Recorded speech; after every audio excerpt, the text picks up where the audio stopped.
Kada te preplavi bes, tuga ili strah, lako je reći smiri se, ali kako to zaista da uradiš? Kako da ne reaguješ impulsivno kada te neko pogodi tamo gde te najviše boli? Nekontrolisane emocije ruše odnose, reputaciju, a vrlo često i zdravlje. Ako ti ne kontrolišeš emocije, one će kontrolisati tebe.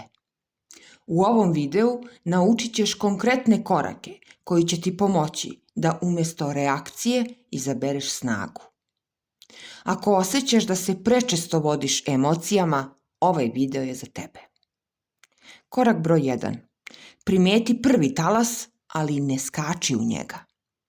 Kada emocija naiđe, bes, tuga, panika, ne moraš odmah da reaguješ. To je samo prvi talas. Stoici su učili da mi nismo naši prvi impulsi. Oni dolaze i prolaze.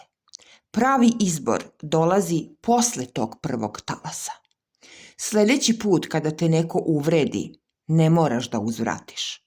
Dovoljno je da primetiš. Ok, osjećam veliki bes. I to je to. Ne moraš više ništa da radiš. Svim snagama zadrži svesnost i ne skači u talas. Korak broj 2. Ne veruj svemu što osjećaš.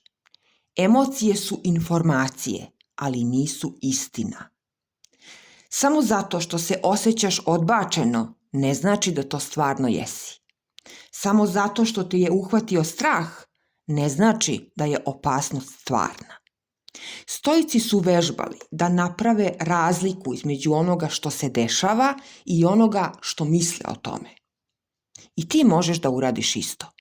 Postavi sebi pitanje, da li je ovo zaista tako kako mi se čini ili je to samo moja trenutna percepcija? Korak broj 3. Diši, broji, pusti da prođe. Kad osjetiš da ti se emocija penje u grlo ili te udara u stomak, ne radi ništa. Udahni duboko, broj do 10. Prošetaj. Ćuti. Nekada je najbolji odgovor odsustvo odgovora. Emocije traže hitnu reakciju, a tvoja snaga leži u odsustvu reakcije.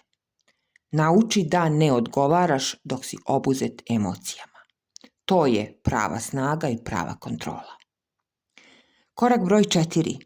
Iza svake jake emocije krije se lekcija za tebe. Ako te je nešto razbesnelo, to znači da ti je stalo. Ako te nešto duboko povredi, nešto u tebi traži pažnju ili podršku. Iskoristi emocije kao putokaz. Šta ti otkrivaju o tebi samom?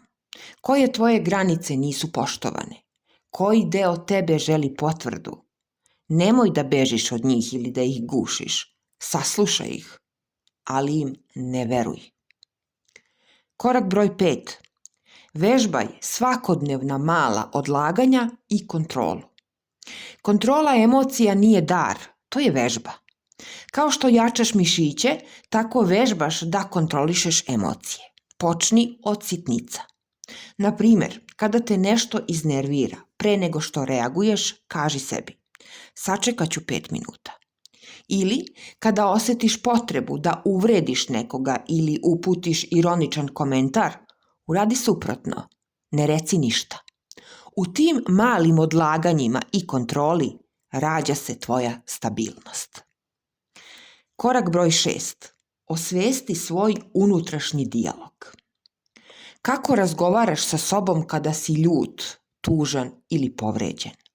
Stoici su znali, mi ne patimo zbog samog događaja, već zbog našeg mišljenja o njemu.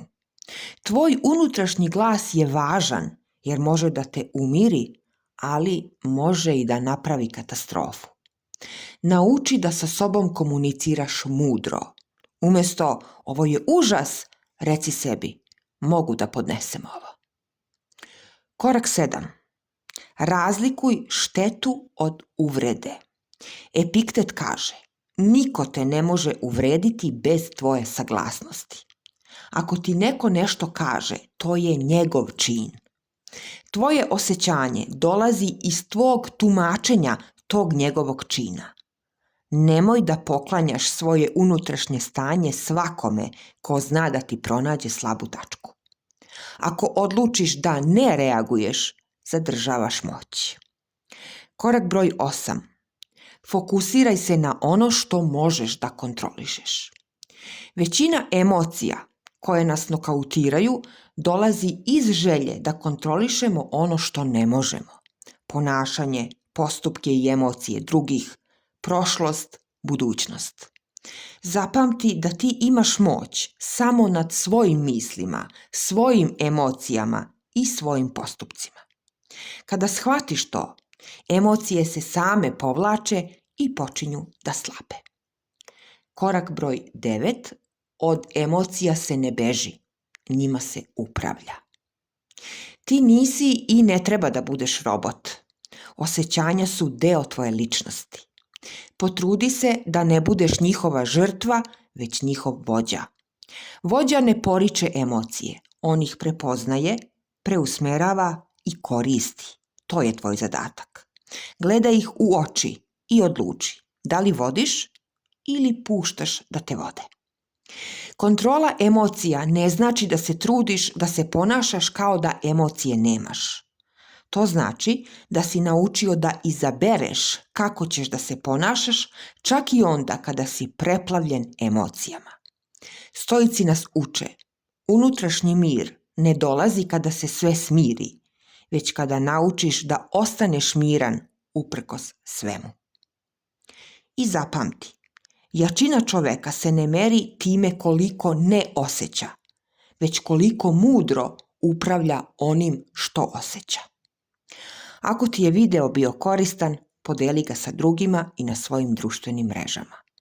Hvala. Vidimo se uskoro.